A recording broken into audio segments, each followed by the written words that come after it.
आज की कहानी है एक आलसी गधे की। एक गांव में नमक का व्यापारी रहता था। उसके पास एक गधा था। व्यापारी रोज अपने गोदाम से दुकान तक नमक ले जाने के लिए गधे का इस्तेमाल किया करता था। वह नमक को बोरी में भरकर गधे की पीठ पर लाद देता और उसके साथ साथ चलता हुआ दुकान तक आता था। व्यापारी का गधा आलसी प्रवृत्ति का था। काम से बचने के लिए वह नित नए उपाय सोचता रहता था। गोदाम से दुकान तक के रास्ते में एक नदी पड़ती थी, जिस पर एक छोटा पुल बना हुआ है। एक दिन नदी पर बने पुल पर चलते समय अचानक गधे का पैर फिसला और वह नदी में जा गिरा। नदी के पानी से नमक की बोरी भीग गई।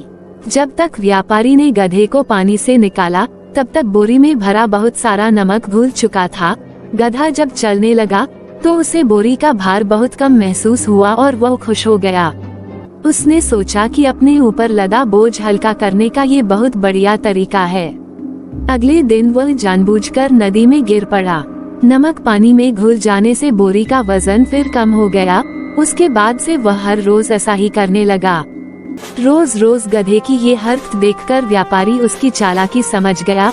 उसने गधे को सबक सिखाने का फैसला कर लिया और अगले दिन बोरी में नमक के स्थान पर रुई भरकर गधे की पीठ पर लाद दिया। रुई हल्की थी। इसके बाद भी आलसी गधे ने सोचा कि क्यों न रोज की तरह नदी के पानी में गिरकर इस वजन को और कम कर लिया जाए। इसलिए वह जानबूझकर नदी में गिर पड़ा। लेकिन इस बार बोरी में नमक नहीं बल्कि रुई थी। पानी में भीगकर रुई का वजन कई गुना बढ़ गया। गधा जब उठकर चलने को हुआ तो इतने भारी बोझ से उसका बुरा हाल हो गया। उस दिन के बाद से उसने कभी आलस न करने का निर्णय किया। कहानी से सीख: आलस का फल कभी न कभी मिल ही जाता है और एक ही उपाय हर बार कारगर सिद्ध नहीं होता।